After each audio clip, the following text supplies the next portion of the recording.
5, 6, 7 ഏത് ക്ലാസ്സിലെയും സ്റ്റുഡൻ്റ് ആവട്ടെ, നിങ്ങളുടെ പ്രശ്നം നിങ്ങളുടെ ആവറേജ് മാർക്ക് ആണെങ്കിൽ, ആ ഒരു ആവറേജ് മാർക്കിൽ നിങ്ങൾ സ്റ്റക്ക് ആണെങ്കിൽ നിങ്ങൾക്കുള്ള ബെസ്റ്റ് വീഡിയോ ആണ് ഇവിടെ ഞാൻ പ്രസന്റ് ചെയ്യാൻ പോകുന്നത് കേട്ടോ. ഓക്കെ, അപ്പോൾ ഓരോ ആവറേജ് സ്റ്റുഡൻറ്റിനും ഈസി ആയിട്ട് തന്നെ എന്താവാൻ പറ്റും, ടോപ്പർ ആയിട്ട് മാറാൻ പറ്റും. ബിക്കോസ് നിങ്ങൾ ഈ ഒരു ഗ്രേഡിൽ എത്തിയിട്ടുള്ളൂ. ഇതെന്ന് പറയുന്നത് നിങ്ങൾക്ക് ഒരുപാട് ദൂരം അല്ല, വളരെ ഈസി ആയിട്ട് തന്നെ ഒരു ആവറേജ് സ്റ്റുഡൻറ്റിൽ നിന്ന് ഈസി ആയിട്ട് ടോപ്പർ ആവാൻ പറ്റും. അപ്പം ആവറേജ് ആയിട്ടുള്ള ഒരു കുട്ടിക്ക് പെട്ടെന്ന് ടോപ്പർ ആവുക എന്നുള്ളത് പോസിബിൾ അല്ല എന്ന് നിങ്ങൾ ചിന്തിക്കുന്നുണ്ടെങ്കിൽ it's a very big mistake മക്കളെ. നിങ്ങൾക്കുള്ള ടൈം ഇപ്പൊ തന്നെ സ്റ്റാർട്ട് ചെയ്തിട്ടുണ്ട്. അപ്പം നിങ്ങൾക്കും ഇതേപോലെയുള്ള ഒരു ടോപ്പർ ആവണമെങ്കിൽ നിങ്ങൾ ചെയ്യേണ്ടതാ ഇത്ര മാത്രമാണ്. മിസ് കാര്യങ്ങൾ പറഞ്ഞുതരാം. Okay, first thing is focus on concept, not just memorizing. By heart എന്നുള്ള ഒരു ചിന്താഗതി നിങ്ങളുടെ മനസ്സിലുണ്ടെങ്കിൽ അത് എപ്പോഴോ എടുത്ത് കളയേണ്ട സമയമായിട്ടുണ്ട്. ഇനിയും നിങ്ങൾ വൈകിയിരിക്കുകയാണെങ്കിൽ ഇനി ബൈ ഹാർട്ടിന് പോകരുത്. കോൺസെപ്റ്റ് മനസ്സിലാക്കി പഠിച്ചാലേ എത്ര കാലം വരെയും നമുക്ക് അത് ഓർത്തെടുക്കാൻ പറ്റും. അപ്പം നിങ്ങൾ ചെയ്യേണ്ടത് എന്താണ്, കോൺസെപ്റ്റ് മനസ്സിലാക്കിയിട്ട് പഠിക്കുക എന്നുള്ളതാണ്. Next is use short notes and diagrams. അല്ലെ, ചില കാര്യങ്ങൾ സോഷ്യലിലാവട്ടെ, ബേസിക് സയൻസിലാവട്ടെ, അല്ലെങ്കിൽ മാത്സിലാവട്ടെ, ഇക്വേഷൻസ് ഒക്കെ നിങ്ങൾ എന്ത് ചെയ്യുക, ഒന്ന് ഷോർട്ട് നോട്ട്സ് ഒക്കെ ഉണ്ടാക്കി നോക്കുക. നിങ്ങൾ തന്നെ ആ ഒരു പ്രാക്ടീസ് സൃഷ്ടിക്കുക. കാരണം വലിയ ക്ലാസ്സിലേക്ക് പോകുമ്പോൾ ഇതൊക്കെ നമ്മൾ ഒന്നുകൂടെ മെച്ചപ്പെടുത്തേണ്ടി വരുന്നുണ്ട്.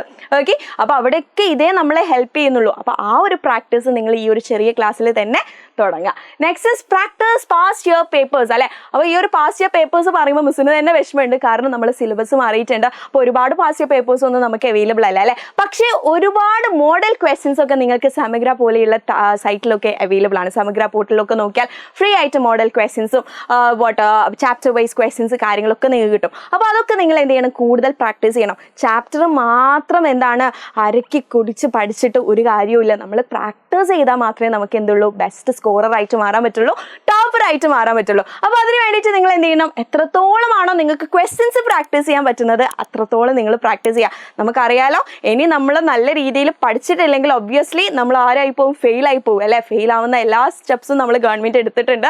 സോ അതിനുള്ള ഒരു വകയും ഒരുക്കരുത്. നമ്മുടെ ലക്ഷ്യം എന്ന് പറയുന്നത് ആവറേജ് സ്റ്റുഡൻ്റ് ആവട്ടെ, ബിലോ ആവറേജ് സ്റ്റുഡൻ്റ് ആവട്ടെ, ടോപ്പറിലേക്ക് എത്താന്ന് പറയുന്നത്. അതുകൊണ്ട് നിങ്ങൾ maximum number of questions practice ചെയ്യുക. പിന്നെ ടൈം മാനേജ്മെന്റ്. അല്ലെ, എല്ലാത്തിനും നമ്മൾ സമയം കണ്ടെത്തണം. നമുക്ക് ഒരുപാട് സബ്ജക്റ്റ് ഉണ്ട്. അത് നിങ്ങൾ എന്ത് ചെയ്യുക, പ്രോപ്പറായിട്ട് മാനേജ് ചെയ്തിട്ട് ഓരോ ദിവസം എന്ത് പഠിക്കണം, ഏത് പോർഷൻ പഠിക്കണം എന്നുള്ളത് നിങ്ങൾ തന്നെ നിങ്ങൾക്ക് വേണ്ടിയിട്ട് ഒരു ടൈം ടേബിൾ ഒക്കെ പ്രിപ്പയർ ചെയ്യുക. ഒപ്പം തന്നെ നിങ്ങൾ എന്ത് ചെയ്യുക, എക്സാംസിനൊക്കെ ടൈം മാനേജ് ചെയ്യണമെങ്കിൽ നിങ്ങൾ പ്രാക്ടീസ് ചെയ്യണം. അതിന് വേണ്ടിയിട്ടാണ് നേരത്തെ പോയിന്റ് ഞാൻ പറഞ്ഞത്, എന്ത് ചെയ്യുക, maximum number of question paper practice ചെയ്താൽ ടൈം മാനേജ്മെന്റ് കൂടെ നിങ്ങൾക്ക് ഈസി ആവുന്നതാണ്.